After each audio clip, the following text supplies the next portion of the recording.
What's up, smarty people? It's KeysDAN with RadioWhat.com, DJLittleRock.com, coming to you live and in living color from the Radio What studios. And this is my podcast, What Makes You Smarter? It's an extension of the RadioWhat.com internet radio station that I've been running for quite some time. And if you need DJ services, where do I always send you? DJLittleRock.com. One more time, DJLittleRock.com. Check availability and get a free price quote. And maybe you could have me at your next event. You know I like to party with the people. The people need to be entertained. Are you not entertained?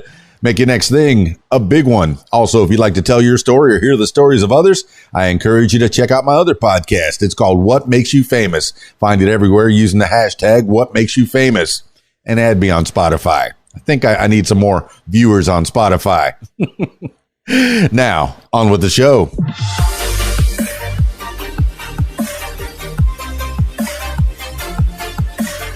Today on the program, interesting facts. You know, I say interesting facts, but I'll let you be the judge if they're interesting or not. Here are some facts. The stories behind five common kitchen items. The stories behind 5 common kitchen items. The kitchen is the heart of our homes, yet no matter how often we use everyday tools like microwaves, whisks, and ice machines, most of us rarely stop to think about how they came to be. Yet the most common implements of food prep have been through many changes, and some of their stories may surprise you. Here are just a few to ponder on the next time you need a subject for dinner table conversation. That's what this is all about, really, making you, just have something interesting to talk about at the next dinner party. Number 1, microwave ovens. Microwaves are electromagnetic waves capable of being bounced off distant objects for radar detection. And microwave ovens actually descended from radar technology developed during World War II. The first microwave oven was developed after an engineer working on a radar apparatus accidentally melted a chocolate bar in his pocket. When shot at food, microwave radiation makes water molecules inside the food vibrate, which creates the heat that cooks your dinner. According to food historian Andrew F. Smith, the earliest microwave oven was brought by a Cleveland restaurant in 1947. The $3,000 price tag made the new tool more or less unattainable for home use. Smaller, more affordable units were developed by the 1960s, but these were found to leak harmful levels of radiation. By the 1970s, designs had improved and microwave ovens were deemed safe, but it took the partnership of the convenience food industry, who created microwave safe packaging designs, and a slew of instructive newspaper articles, pamphlets, and cookbooks to teach the home cook how to use this new tool. As of 2001, over 90% of U.S. homes had a microwave. You have a microwave? Let me know. Number 2, whisks.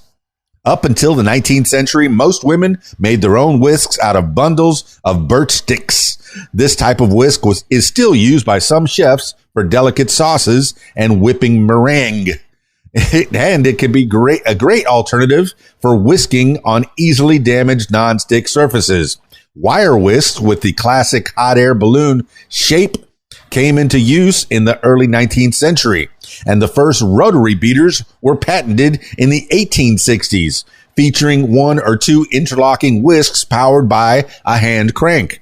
They cut down on the bicep building of work of whisking.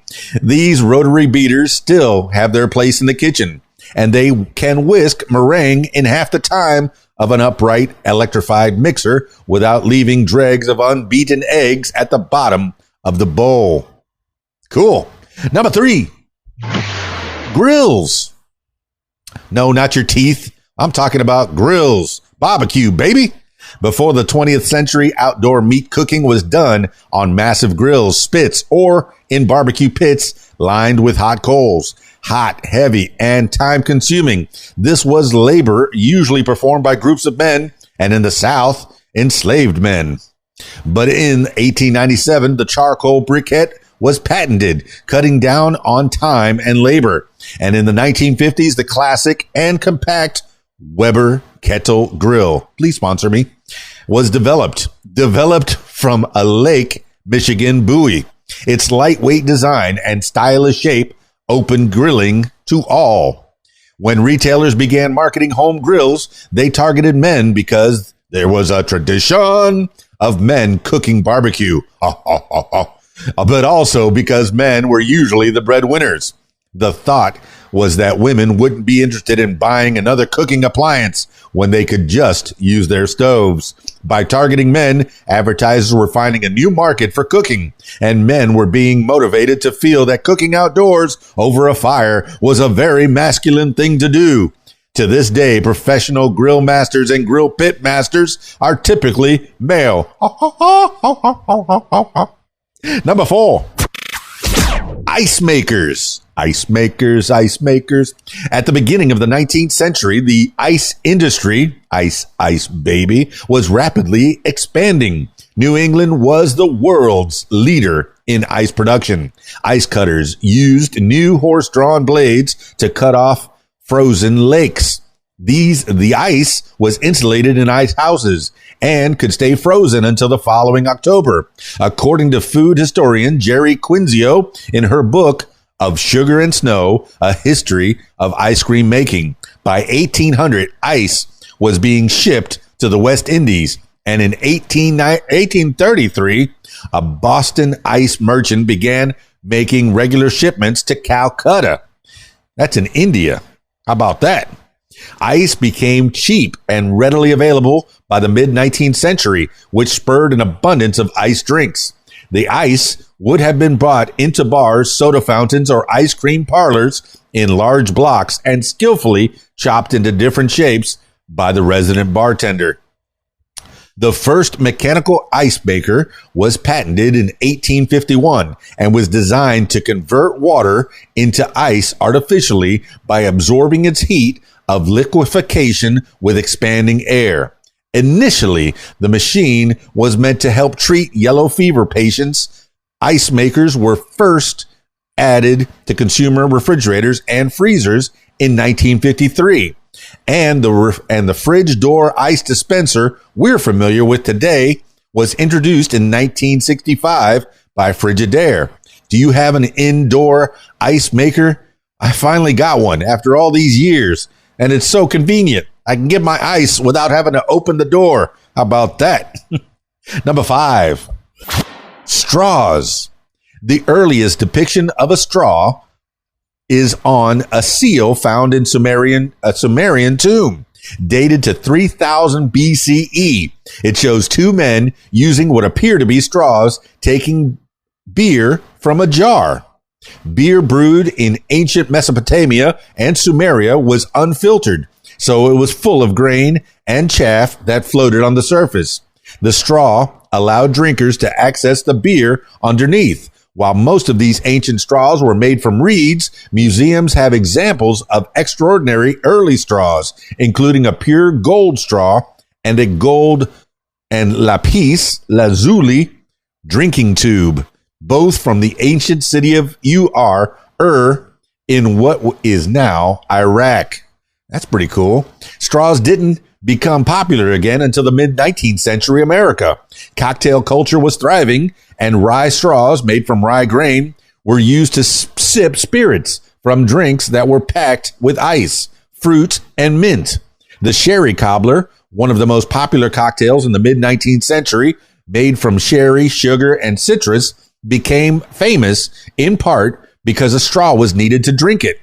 Paper straws were first developed at the turn of the 20th century as a cheap, durable, and unobjectionable alternative to natural straws.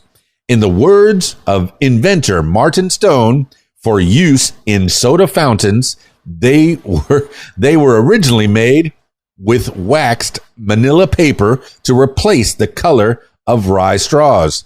Today, paper straws masquerade in the bright colors of mid-20th century plastic straws, and some businesses are returning to using straws. That's it, made from straws. Yeah, as an environmentally conscious option. That's pretty cool.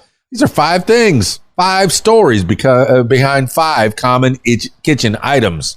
How many of those kitchen items do you have in your kitchen? Let me know. Drop me some comments. Like, share, subscribe. Definitely subscribe to my Spotify. I need some more Spotify subscribers. That's it for this edition of What Makes You Smarter. If you'd like to tell your story or hear the stories of others, I encourage you to check out my other podcast. It's called What Makes You Famous. Find it everywhere using the hashtag What Makes You Famous. That's it for me. It's KeysDAN, RadioWhat.com, DJLittleRock.com. Peace.